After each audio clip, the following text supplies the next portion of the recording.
There are 3 overall reasons to take notes. We've just covered 2 of them. One, because taking notes can be strategic. If you're taking them well, note-taking can be an activity that helps you maintain attention, alertness, and focus.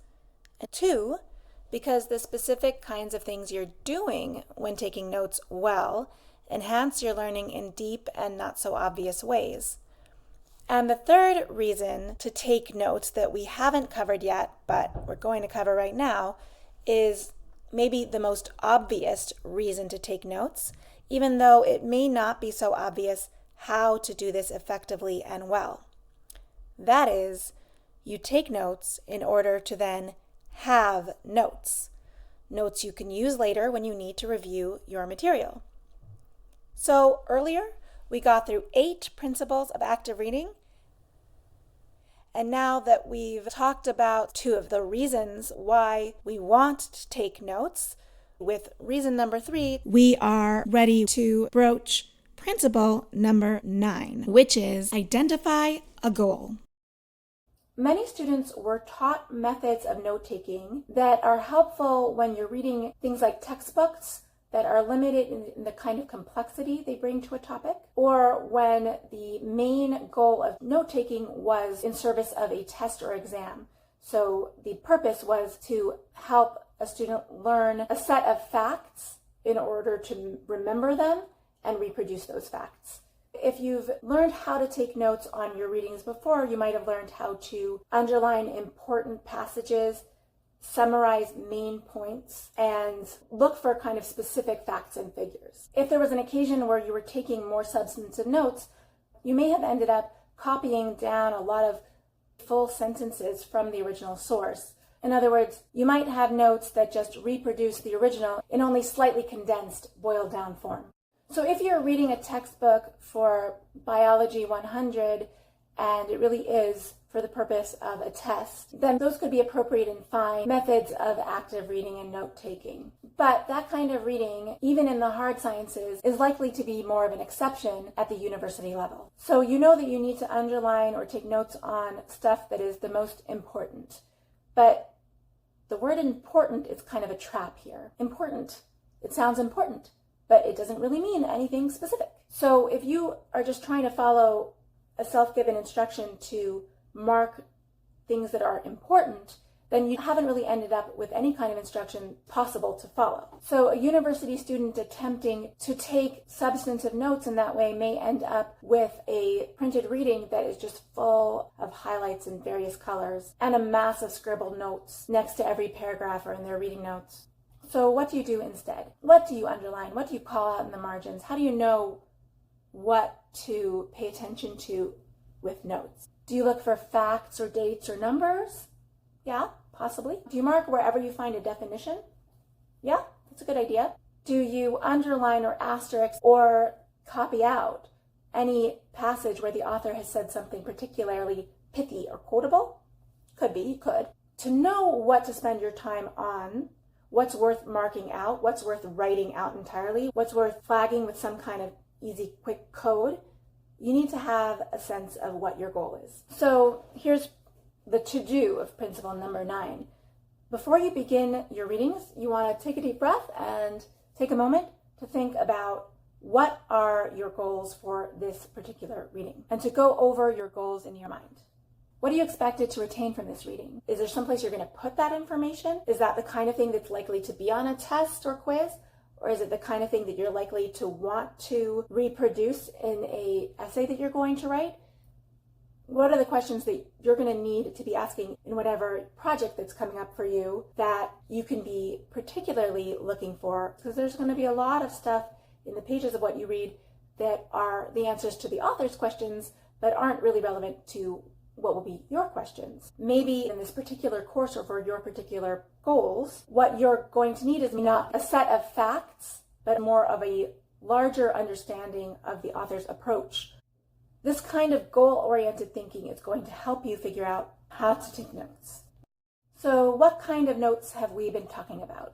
Well, it might have been any of the following. We might be talking about margin notes, which for our purposes includes underlining and highlighting, and also any little words that you would put in the margin of the papers that you're reading. It could also include what I'm calling off-book notes, so notes that you're taking in a notebook that you keep next to or aside from the text that you're reading. Off-book notes could include summary notes or notes that you're taking passage by passage. So I want to talk about margin notes and tell you about strategies that may not be so obvious to you for taking notes in the margins of your readings. I'm going to talk as if we're all reading on paper and writing on paper, but all of these ways of doing things can be easily transferred to whatever computer programs or iPad or tablet programs that you're using.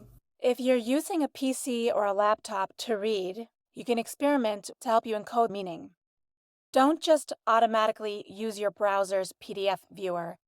Open your readings in a good PDF editor, one that has highlighters, a comments function, and other kinds of coding tools like that. Use some kind of program that allows you at least to insert comments, but at best allows you to use a stylus and actually write on screen. How to take margin notes? Well, you're going to need some kind of code, and you're going to develop this code over time, and it's going to be a code, or as I said earlier, a legend, as in what you find on a map, that you'll use across readings and across courses. So your code should give you an array of signposts that you can use. Really good notes help you keep track of the hierarchy of information. For example, you can have a mark that indicates this is a passage that is a main concept, and you can have other marks that indicate different kinds of supporting evidence, examples, sub-arguments, and so forth. For example, maybe every time you see a passage that's really a definition of some kind of key term, you just write DEF in the margins. Maybe every time you get to a passage that's really quotable that you think, I might actually want to use this directly, just put a big huge Q in the margin without spending the time to copy out that quote. Maybe alongside the Q, you write just a word or two that indicates what the topic is. Maybe if you encounter a key bit of evidence for one of the author's arguments, that's a place where you underline or put an asterisk. Maybe if you see a strange metaphor that the author has used, that's where you put a little @ sign or an exclamation mark. Maybe if you come to a passage that you have to read a few times to understand, there you circle the main subject of the sentence and then draw an arrow from that main subject to some phrase or either earlier or after that really helped you unpack what the topic really was. Maybe if you get to a word that indicates a recurring theme, you put a square around it. Or you just call out that theme in the margins. Like, here again, we're seeing the theme of madness in The Gay Science by Friedrich Nietzsche. And here again, madness. And here again, madness. You can do that even if the word madness isn't in the sentence. It's just, that's what the theme is, right? It's a general concept that a lot of smaller ideas belong to. So, okay, that's a particularly helpful thing to do with your margin notes. That is, call out for future you topics that you don't know yet if you're going to write about them. But if you are going to write about them, you're going to now know that you're going to find that topic on page 5 and page 19 and on page 32. And now all you have to do is kind of quickly skim like this through the reading in order to find those places when you're ready to collect quotes or collect bits of evidence from your text. Maybe if you're reading one of those passages that's taking you a long time to understand, you just put a big question mark next to it so that you can go back to it if and when you decide it's really important to understand that passage. Otherwise, you can just read past it and keep going and see if things become clearer later on. And maybe if you find a passage that was really important to you, but it took a lot of chewing and a lot of efforting, next to that passage, you take a minute to write, 4 or 5 words that are a kind of caveman translation of the original. So if the original took 25 words, you'll try to reduce the meaning to a few words that are a really simple version of the same meaning. Because you wonder sometimes, or you get surprised sometimes, it's good to track those things too. So in those places where you were really curious about a gap that was missing, or you were really surprised by some new piece of information or a novel insight or something that you didn't agree with, make up some kind of code for that, an exclamation mark, a hashtag, whatever it might be. Sometimes you'll find out that you were wrong about something and you've put it in ink in your margins. That's okay. part of what we're trying to do is get a little messy, because if we don't get messy, we'll stay simple and neat in our thinking. And that will stop us from growing in our ideas.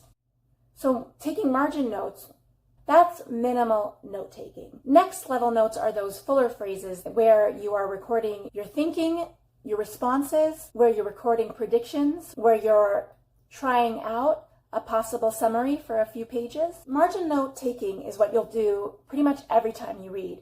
But this next level of note-taking is the kind of note-taking that you might only do when you're reading a really key article for your course or your field. Whichever kind of notes you end up taking, remind yourself of that key goal, to end up with a document that will be a kind of footprint of some of your mental activity left on the page.